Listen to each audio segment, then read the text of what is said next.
வணக்கம் வருங்கால செல்வந்தர்களே. அட்சய திருதியன்னா உடனே எல்லோருக்கும் ஞாபகம் வர்றது தங்கம் வாங்கிறது தான். ஆனால் தங்கம் வாங்கிறத விட கோடி மடங்கு பலன் தரக்கூடிய 3 விஷயங்கள் இருக்குன்னு உங்களுக்கு தெரியுமா? அதுவும் 3ஆவதாக நான் சொல்ல போகிற விஷயம் உங்கள் வீட்டில் செல்வத்தை அள்ளி கொடுக்க போகுது.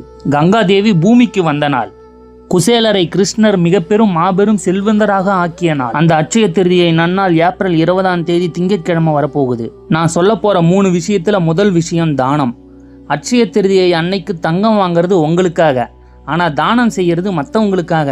இந்த வருஷம் இந்த வெயில் நேரத்தில் முடிஞ்சவங்களுக்கு தயிர் சாதம் அல்லது தண்ணீர் தானம் செய்யுங்க. தங்கம் வாங்கினா ஒரு தலைமுறைக்கு தான் பலன், ஆனால் பசியார தானம் கொடுத்தா அது உங்கள் 7 தலைமுறைக்கும் புண்ணியத்தை கொடுக்கும். 2ஆவதா மகாலட்சுமியின் அம்சமான உப்பையாவது வாங்குங்க. இன்னைக்கு தங்கம் வாங்க வசதி இல்லாதவங்க மன வருத்தப்படவே தேவையில்லை. ஒரு பாக்கெட் கல்லுப்பை மங்களகரமான நேரத்தில் வாங்கிக்கிட்டு வந்து உங்கள் வீட்டு உப்பு ஜாடியில் நிரப்புங்க. மகாலட்சுமி வாசம் செய்யும் இந்த கல்லுப்பு உங்கள் வீட்டில் பண வரவை கண்டிப்பாக அதிகரிக்கும். அதே சமயத்தில் இந்த நாளில் மஞ்சள் மற்றும் குங்குமம் வாங்கலாம், பச்சரிசி வாங்கலாம், தானியங்களும் உங்களால் முடிஞ்ச சிறுதானியங்களும் வாங்கி வைங்க. ஏன் இதெல்லாம் வாங்க சொல்கிறேன்னா, அட்சயம் என்றாலே குறையாதது என்று பொருள்.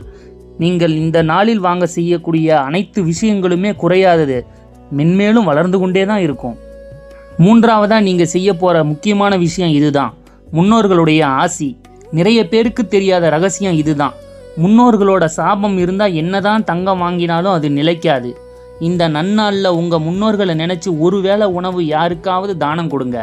அவங்க ஆசி கிடைச்சா உங்கள் வீட்டில் செல்வம் தானாக வந்து சேர்ந்து கொண்டே இருக்கும். இந்த 3 விஷயத்தில் நீங்கள் எதை செய்ய போகிறீங்கன்னு கமெண்ட்டில் சொல்லுங்கள். இந்த அட்சய திருதியை கண்டிப்பாக நீங்கள் அர்த்தமுள்ளதாக மாற்றுவீங்கன்னு நான் நம்புகிறேன். மாலை 6 மணி முதல் 7:30 மணி வரைக்கும் தான் இந்த பூஜைக்கான சிறப்பான நேரமாக கருதப்படுது.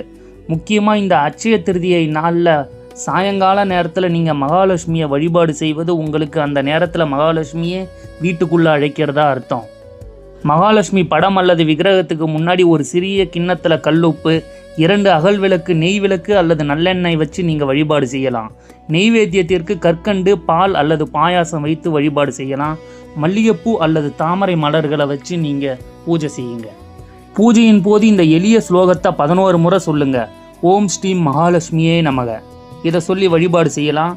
மேலும் மல்லிகை பூக்களால் அல்லது குங்குமத்தால் அஷ்டோத்திரம், அதாவது 108 போற்றிகள் சொல்லி அர்ச்சனை செய்யுங்க. அனைத்துமே நல்லதாக நடக்கும். கடைசியாக தயார் செய்த இனிப்பை படைத்து கற்பூர ஆரத்தி காட்டுங்க. அனைத்தும் சிறப்பாக சேமமாக முடியும். இந்த நாளில் வீட்டின் தென்கிழக்கு மூலையில் ஒரு நெய் தீபம் ஏற்றினால் பணத்தடை உங்களுக்கு நீங்கும். மாலை நேரத்தில் மட்டும் வாசலை கண்டிப்பாக திறந்து வைத்திருங்கள், நல்லதே நடக்கும். மகாலட்சுமி வாசம் செய்வார். வாழ்க வளமுடன்.